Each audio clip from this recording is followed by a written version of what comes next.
పిల్లలకి స్కూల్ పాఠశాలైతే పేరెంట్స్‌కి స్కూల్ పేరెంట్స్‌శాల. నమస్తే రమగారు. నమస్తే జయ. రమగారు, గురు పూర్ణిమ, ఆషాఢ పౌర్ణిమ.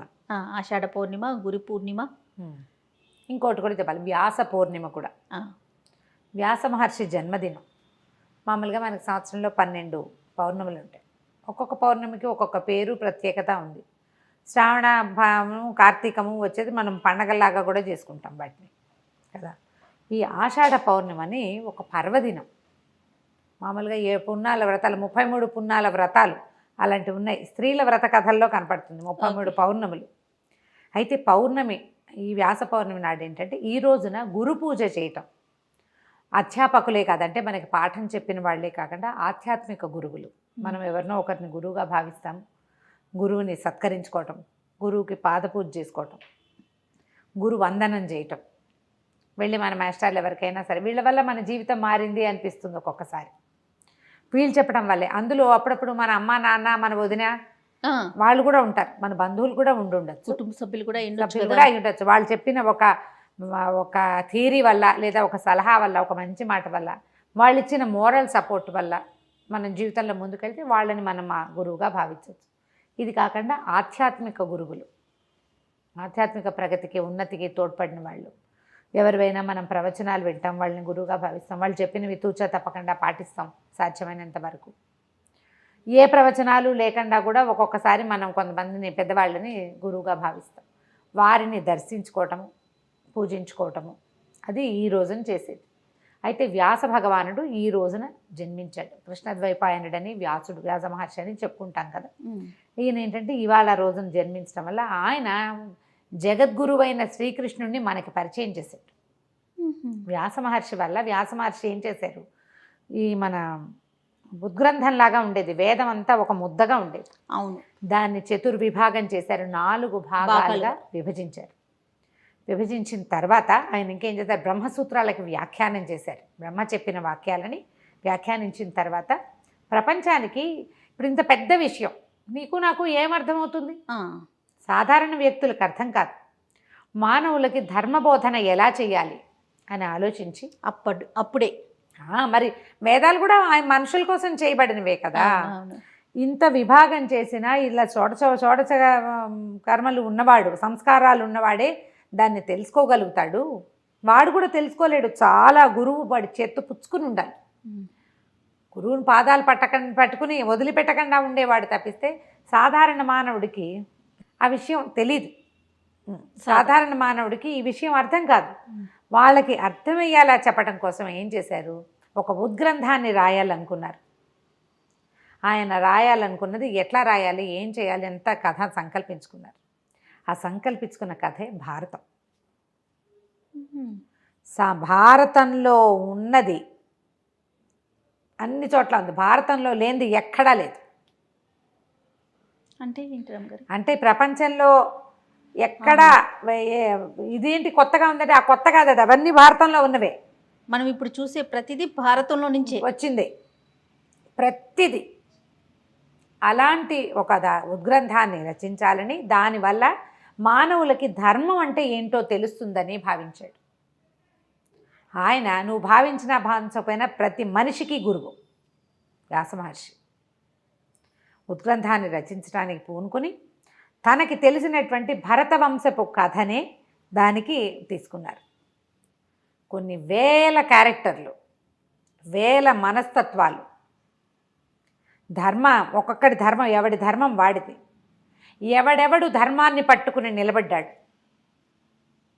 ధర్మం పక్కన నిలబడిన వాడు ఎలా ఉంటాడు, ధర్మం పక్కన నిలబడలేక తమ నుంచున్న చోటునే పట్టుకుని ఉన్నవాడు, అధర్మాన్ని పట్టుకుని నిలబడ్డవాడి పరిస్థితి ఏంటి, ఎట్లా ధర్మాన్ని పట్టుకున్నవాడు గొప్ప చరిత్ర గలవాడుగా ఉంటాడు, ధర్మాన్ని వదిలిపెట్టి అధర్మపు కొమ్ము కాసినవాడు ఎంత అత్యద్భుతమైన వ్యక్తి అయినా కూడా చరిత్రహీనుడైపోతాడు. ఎలా నిద్దాగా ఉండాలో మనుషులు, కష్టాలు వచ్చినప్పుడు ఎలా ప్రవర్తించాలి, డబ్బు వచ్చినప్పుడు ఎట్లా ప్రవర్తించాలి, గర్వం వస్తే నీకు ఎట్లా శాస్తి చేస్తుంది ప్రకృతి, అవన్నీ కూడా వ్యాస భగవానుడు మనకు చూపించాడు.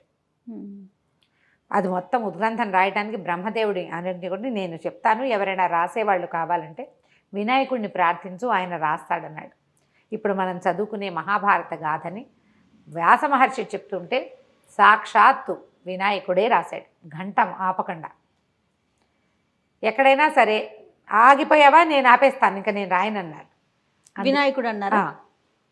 నాకు కంటిన్యూస్గా చెప్పుకుంటూ పోతేనే రాస్తానన్నట్టు. అయితే ఈయన ఏమన్నాడు, ఒక చిన్న సూక్ష్మం పెట్టారు, నువ్వు అర్థం చేసుకుని రాయాలి ప్రభు అని అడిగాడు. ఆయన ఒప్పుకున్నాడు. అందుకని ఈయన ఏం చేశాడు, కొన్ని వందల శ్లోకాలు, కొన్ని శ్లోకాలు చెప్పేసి ఎక్కడెక్కడ తను ఆలోచించుకోవాలో అక్కడ ఒక పెద్ద శ్లోకం చెప్పేవాడు. ఆ పెద్ద శ్లోకాన్ని వినాయకుడు అర్థం చేసుకునేటప్పుడు మిగిలిన శ్లోకాలు ఈయన వర్కౌట్ చేసేసుకునేవాడు. గ్రంథు అంటారు దాన్ని, గ్రంథులు అంటారు. గ్రంథాల్లో వచ్చేటువంటి గ్రంథి ముడి. 1,00,000 శ్లోకాలున్న మహాభారతంలో 8,800 గ్రంథులు ఉన్నాయి. వినాయకుడే మొత్తం రాశాడు. ఆ దానిని మనకు అందించిన వాడు వ్యాస భగవానుడు. మనకిప్పుడు మనం చూసే కథలు, మనం తెలుసుకునేటువంటి నీతులు, ధర్మం పట్ల మన విచారణ, మన ఆలోచన, వాటన్నిటికీ మూల కారణం మహాభారతం తెలియటమే. అందుకని దాన్ని పంచమ వేదం అంటారు.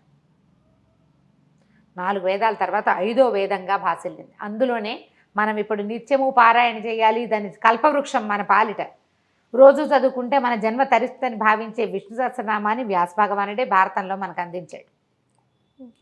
భగవంతుణ్ణి మనకి చేరువ చేసిన వాడు వ్యాస మహర్షి. ఎందుకంటే ఇది ఒకటే కాదు, ఇందులో భగవద్గీతను కూడా మహాభారతంలోనే చెప్పారు.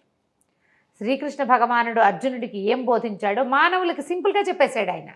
ఆయనే గురువు కదా మనకి. మరి వేరే ఆధ్యాత్మిక గురువు ఎందుకు? మనం మనుషుల్ని వెతుక్కోకర్లా, మనుషుల్ని వెతకవలసిన పనే లేదు. నా గురువు దొరకలేదు, నా గురువు దర్శనం ఎలా దొరుకుతుంది ఆతరు కొంతమందికి ఆర్తిగా ఉంటుంది, ఫీల్ అయిపోతూ ఉంటారు, నాకు గురువు దొరకలేదు ఇంకా అని. వ్యాసుడే మన గురువు. భగవంతుడిని ఆయనే పరిచయం చేశాడు మనకి. 10 అవతారాలు ఎత్తాడు విష్ణుమూర్తి. ఏ ఒక అవతారంలోనూ ఇలా ఉండు ఇలా ఉండు అని మనకి చెప్పల. కృష్ణ అవతారంలో చెప్పించాడు. భగవద్గీతలో ఆయన చెప్తాడు, నన్ను ఆశ్రయించు, నాతో ఉండు, నేను నీతో ఉంటా, నువ్వంటే నాకు చాలా ఇష్టం అని మనిషికి చెప్పాడు కృష్ణుడు. నువ్వు నాతో ఉండు, నన్నే గుర్తుంచుకో, నన్నే ఆశ్రయించు, నువ్వు చేసే పనులన్నీ నా మీదే పడే, నువ్వన్నీ నేను మోస్తా, ఎందుకంటే నువ్వంటే నాకు ఇష్టం. రామావతారంలో అలాంటి మాటలు ఏం వినలా మనం. నరసింహావతారం, వామనావతారంలో డైలాగులే లేవు, మనకు తెలీదు. ఆ కృష్ణుడు చెప్పిన వాక్యాలని మనకి చక్కగా బోధించేశాడు వ్యాస మహర్షి. నిజంగా మీరు అన్నట్లుగా గురువు గురించి తాపత్రయ పడక్కర్లేదు, పట్టుకో భగవద్గీత, ఆయన కదా మనకి గురువు. ఆ భగవద్గీతని మనకు అందించిన వ్యాస మహర్షిని ఈ గురు పౌర్ణమి రోజున నమస్కరించుకుని తలచుకొని, మన ఇంట్లో మహాభారతం ఉంటే ఆ ఉద్గ్రంథాన్ని పెట్టి కోసె పూజ అంటారు, 2 పువ్వులు పెట్టండి, దానికి కాస్త గంధం చల్లి నమస్కారం చేసుకుని ధూపము దీపము పెట్టుకోండి. మహాభారతం కానీ భగవద్గీత కానీ ఉంటే అవి మనం పూజనీయ గ్రంథాలలో ఒకటి. పూజ చేసి ఊరుకోవద్దు, పేజీ తీపి 4 ముక్కలైనా చదవండి. ఇప్పటిదాకా చదవని వాళ్ళు భారతాన్ని కానీ భాగవతాన్ని కానీ అష్టాదశ పురాణాల్లో ఏదైనా ఒక పురాణాన్ని కానీ తీసుకుని చదువుకుంటుంటే వ్యాస మహర్షి మనకి గురువుగా అయ్యి మార్గనిర్దేశనం చేస్తాడు. మార్గనిర్దేశం లేకే కదా మనం గురువు కోసం ఎందుకు చూస్తాము. గురువు ఏంటి, చీకట్లో నుంచి వెలుగులోకి తీసుకెళ్ళేవాడు. అవునండి, రుజుమార్గాన్ని చూపిస్తాడు, మనకి ఏది సరైందో అది చూపిస్తాడు, అది ఈయన చూపిస్తాడు గురువుగా భావిస్తే. తప్పకుండా నా యొక్క ఆధ్యాత్మిక గురువు ఈయనే వ్యాస మహర్షి. అంతే, ఇంకా ఆయన్నే పట్టుకోవటం అంతే. ఆయన పట్టుకుని ఆయన చెప్పిన ప్రకారం వెళ్ళు, రోజు నువ్వు విష్ణు సహస్రనామం పారాయణ చేసుకో, ఆటోమేటిక్గా నీకు దారి దొరుకుతుంది. ఎవడో ఇంకొకటి వేల్పుచూ తీసుకెళ్తాడు. ఆ రోజుకి ఎవరో ఒకళ్ళు వస్తారు. అట్లా కనుక ప్రయత్నం చేసుకుని ఈ గురు పౌర్ణమి రోజు మామూలుగా పౌర్ణమి నియమాలు ఏంటంటే పగలు ఉపవాసం ఉండి రాత్రి చుక్కలు చూశాక భోజనం చేస్తారు. పొద్దున ఇలా గురు పూజ కానీ ఏదైనా చేసుకుని గురు సందర్శనం. ఇదే కాకుండా మనం ఏం చేయొచ్చు, దక్షిణామూర్తి దేవాలయాల్లో శివాలయాల్లో దక్షిణామూర్తి దర్శనం లభిస్తుంది, దక్షిణామూర్తి దర్శనాన్ని చేయొచ్చు. మేధో దక్షిణామూర్తికి పూజించుకోవచ్చు, దక్షిణామూర్తి స్తోత్రం చదువుకోవచ్చు. గురుపాదుకా స్తోత్రం అని దొరుకుతుంది, ఆదిశంకరులు చెప్పింది.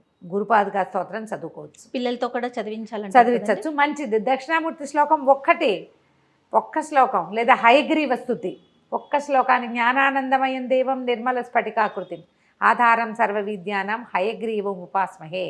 ఇంత చిన్న శ్లోకాన్నైనా పిల్లలకి చెప్పించండి. ఈ గురు పౌర్ణమి రోజున గురు పూజ నిర్వహించుకుంటే బాగుంటుంది. లేకపోతే వ్యాస మహర్షిని పూజించుకుని తలుచుకోవటం, పగలు ఉపవాసం ఉండి సాయంకాలం చుక్కలు చూశాక భోజనం చేయొచ్చు.